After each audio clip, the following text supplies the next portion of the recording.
guys, what's up? Welcome back here to today's edition of Advanced Bass Fishing, and appreciate you guys checking out today's video and spending some of your time with me. Always grateful to have you guys around here. Today, guys, I'm going to be talking about what I consider one of the best riprap baits that you guys can fish.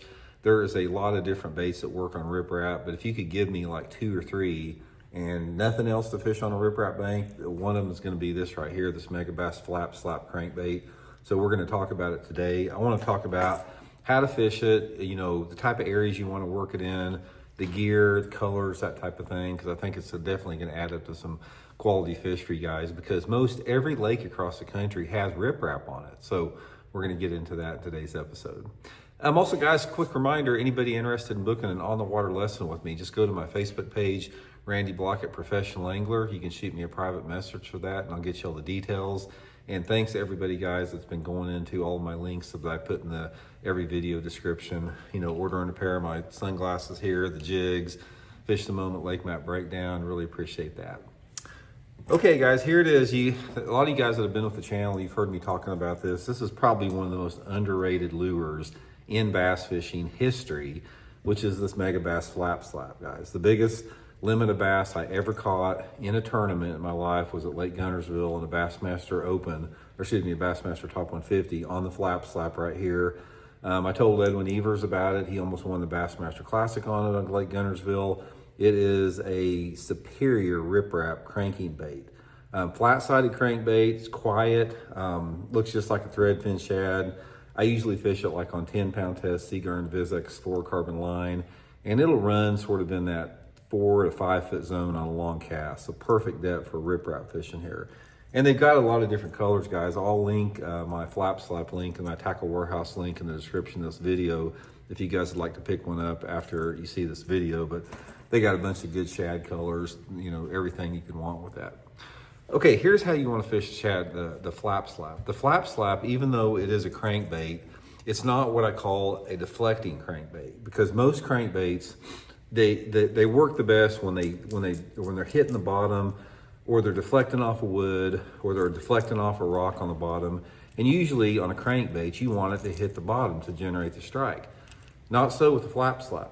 Flap Slap is almost like a cross between a jerkbait and a crankbait. So this is one lure that you can reel above the bottom of the lake there. And I actually prefer that. I prefer fishing the Flap Slap just a foot or so off the bottom, which you can do that on riprap banks. So that's a little bit unique with that. And it's pretty simple. What I do is I parallel riprap bank with it, and depending upon the water clarity, most of the time, the best riprap fishing is gonna have visibility of the water is gonna be under 3 feet.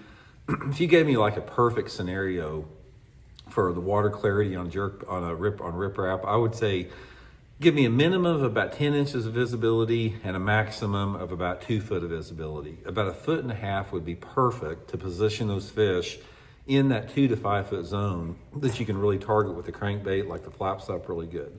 So I'll get on those riprap banks. I'll make long parallel casts down the bank, try to target sort of that 3 to 5 foot zone. And one of the keys on the Flap Slap, guys, is how you work the bait. It's a little bit different than a regular crankbait. What you want to do is make your cast out there with it, and you don't just want to reel it in, just like a crankbait. What you want to do is you want to reel it like that, and then you want to sort of just twitch your rod tip a little bit once in a while and pull it like that. So here's how my cast looks. I'll throw it out there, I'll crank it down to the depth I want to get it at, and then I'll start twitching a little bit, and I'll pull it, and then start cranking it a little bit, twitch it a little bit, pull it like that.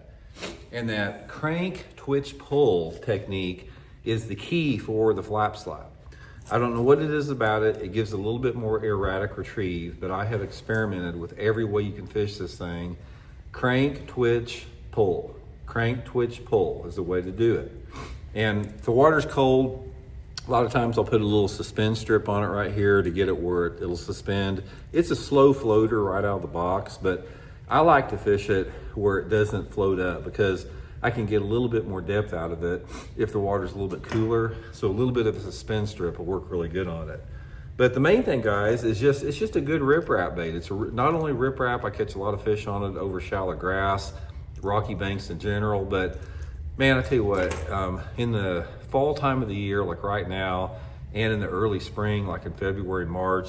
Dang, this flap slap, guys, will catch them really good on Riprap. Just give it a try. They see a lot of lures on Riprap. Bass that live on Riprap are some of the most highly educated fish on the lake because it's an obvious piece of structure. And even though a lot of bass live there, you have to really focus on the bait they want at the time. And this is one of the most productive baits that I have ever fished on Riprap. So hope it helps you guys catch some good ones, and we'll check in later.